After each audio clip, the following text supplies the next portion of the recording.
Her, left behind in the swamp for almost 2 days. No way she survived. 32 hours later, as the team prepared to withdraw, a single gunshot echoed from the forest edge. An enemy sniper dropped right before pulling the trigger on the command group, and in the mud, they found a soaked cap with 3 faded letters, L.T. Lin. Sometimes the quiet ones always surprise you the most completely. Main character? Guyin Lin, 27 years old, volunteer reserve soldier, small frame, black hair tied back, calm eyes, minimal communication, just selected for the swamp survival and reconnaissance training team at Bravo Delta Base. Every morning she arrived early to check camouflage equipment, clean the training yard. Nobody asked her to. During meals, she usually sat alone, reviewing terrain maps and wind journals, handwritten. The male recruits joked around, "If she survives the swamp reconnaissance exercise, I'll change my name. Just put her on the perimeter. Let her learn how to call for help." When the team was assigned missions, Lin volunteered to lead the northern route, where grass was tall and mud deep, the most difficult path to navigate. The sergeant shrugged. Fine. Everyone has to learn their own lesson, but what they didn't see was how Lin prepared differently. While others packed standard gear, she modified her equipment, waterproofed her radio components, studied weather patterns for 3 days straight. "I watched her practice breath control behind the barracks," one soldier later admitted. 4-second inhale, 16-second hold, 8-second exhale for hours. We thought she was weird. During weapons training, Lin never took the flashy shots. While others competed for fastest time, she focused on precision. One shot, one target, no wasted ammunition. "She's too slow," complained a corporal. In real combat, speed matters more than perfection. Lin just smiled quietly. In real combat, you only get one chance to be right. The team dynamics were clear. The loud, confident soldiers got leadership roles. The quiet ones like Lin got support positions, observer duties, backup assignments. "She doesn't speak up enough," noted their instructor. Leadership requires commanding presence. But Lin wasn't trying to command attention. She was studying patterns, wind direction, animal movement, sound travel across water, things that couldn't be learned from textbooks. During night exercises, while others used flashlights and made noise, Lin moved like a shadow. She understood that survival wasn't about being seen. It was about seeing without being seen. "I don't need to prove myself to them," she wrote in her journal. "I just need to be ready when it matters." The swamp training was designed to break soldiers. 36 hours in hostile terrain, limited supplies, simulated enemy contact. Most trainees worked in pairs for safety. Lin requested to go alone. "I don't need to fight for position. I just need to get close enough, quiet enough, to see what they can't see. Whether they believe me or not doesn't matter." Lin left the team at 4:10 a.m., carrying an SR-25 rifle, one set of hand-drawn maps, 2 protein bars, and 1 water purification tube. By noon that day, nobody received additional signals from her. She didn't respond to any radio commands. A soldier said she gave up. Can't blame her. This exercise is too tough. 12 hours passed, then 18. The team leader wouldn't let anyone go back to search, believing there wasn't clear enough danger. After 24 hours, a border radar detected weak signals. thermal oscillations in the northwest edge area. The signal engineer determined it wasn't animals. Could be optical equipment adjusting direction. But command maintained orders. No course change. Priority. Main mission.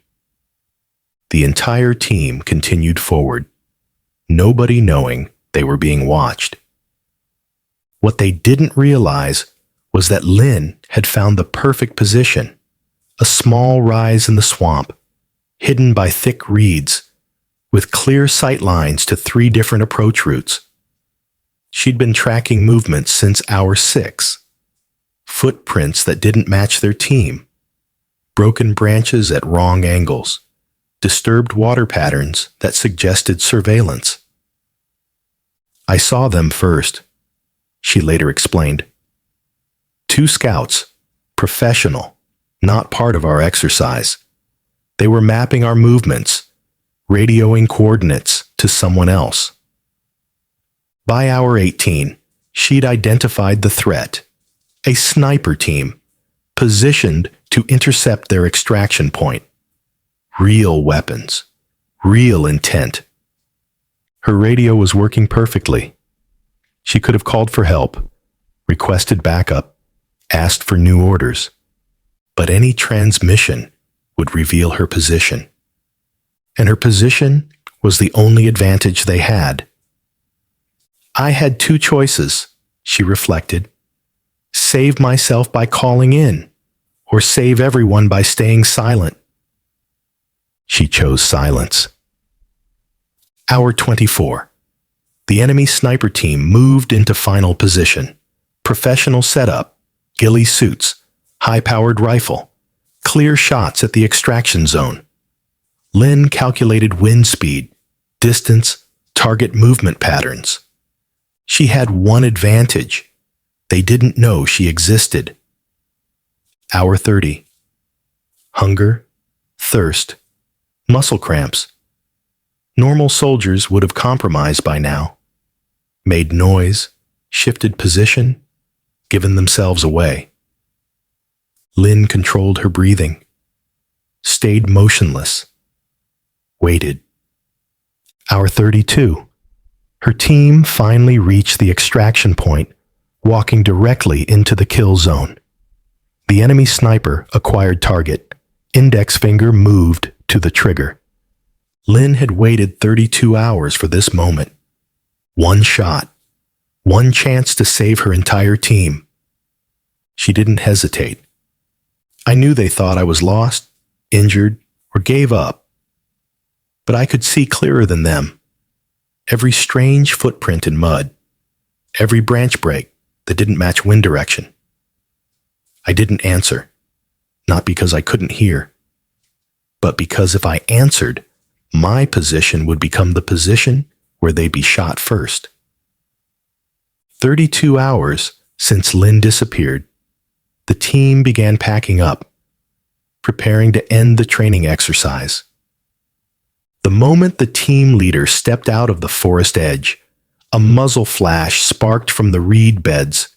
Crack, a single gunshot. An enemy sniper, simulated threat, was shot through his scope, dropped 18 meters from the team. He was the final hidden target. Everyone stood frozen. A hoarse voice crackled over radio. Target neutralized. Had been tracking team for 4 hours. Waited for wind change to get clean shot.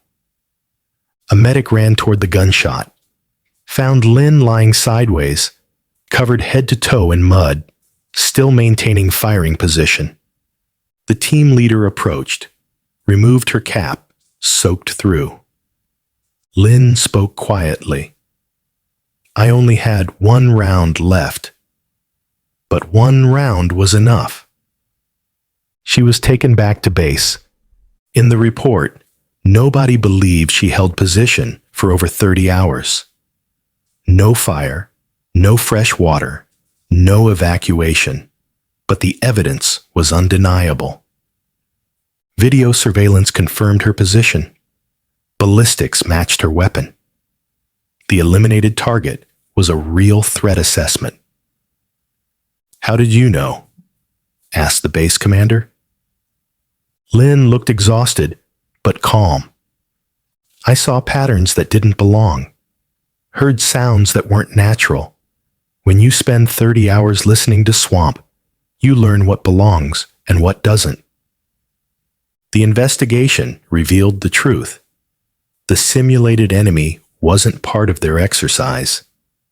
It was a live fire assessment, a test within a test. Command wanted to see if their soldiers could identify real threats among fake ones. Most teams failed. They treated everything as simulation, ignored genuine dangers, focused only on obvious targets.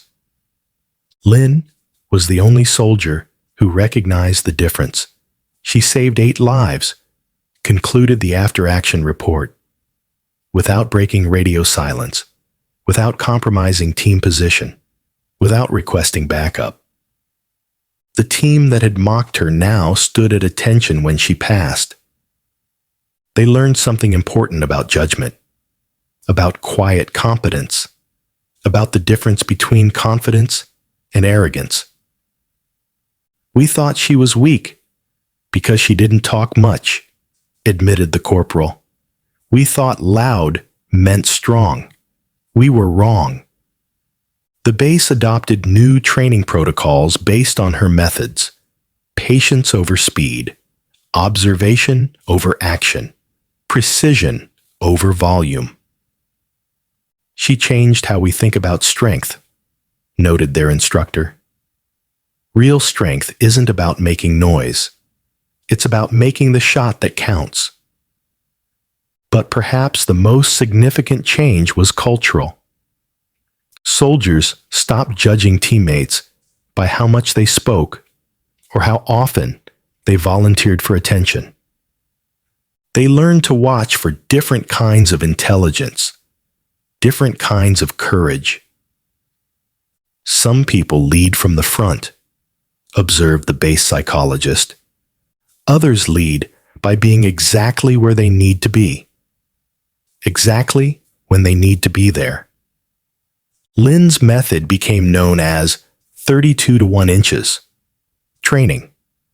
32 hours of patience, observation, and preparation for one moment of decisive action. It wasn't just marksmanship training. It was a philosophy about when to act and when to wait. Most people are afraid of silence, Lin explained to new recruits. They think silence means nothing is happening. But silence is where you hear everything. The enemy sniper she eliminated was later identified as part of a larger surveillance operation. Her single shot had prevented a security breach that could have compromised multiple training operations. She didn't just pass a test, realized the team leader. She prevented a real incident. While we were playing war games, she was fighting a real war. The distinction mattered. In their world, the difference between simulation and reality could mean the difference between going home and not going home. Lin had proven she could tell the difference. But everyone who was there that day will never forget that hoarse voice crackling over the radio in the silence, when they hadn't yet seen what was happening. We judge others too quickly, then forget them just as fast. But there are some people who don't need to be trusted beforehand. They just need to be right at the right time. The lesson extends beyond military training. In any profession, any relationship, any crisis, there's value in the person who observes before acting, who waits for the moment that matters most. Patience is a tactical advantage, Lin told new recruits. Everyone wants to do something. Few people know when to do nothing. Fewer still know when to do everything. Her story spread through military networks, then into civilian conversations. Parents shared it with children who felt overlooked. Employees shared it with colleagues who felt undervalued. Sometimes the quietest person in the room is the one paying the most attention became a common observation in team meetings. The broader lesson resonated. Competence doesn't always announce itself. Expertise doesn't always seek recognition. Sometimes the most capable person is the one who doesn't need to prove they're capable. She showed us that heroism isn't always visible, reflected the base commander. Sometimes it's lying in mud for 32 hours so that others can walk home safely.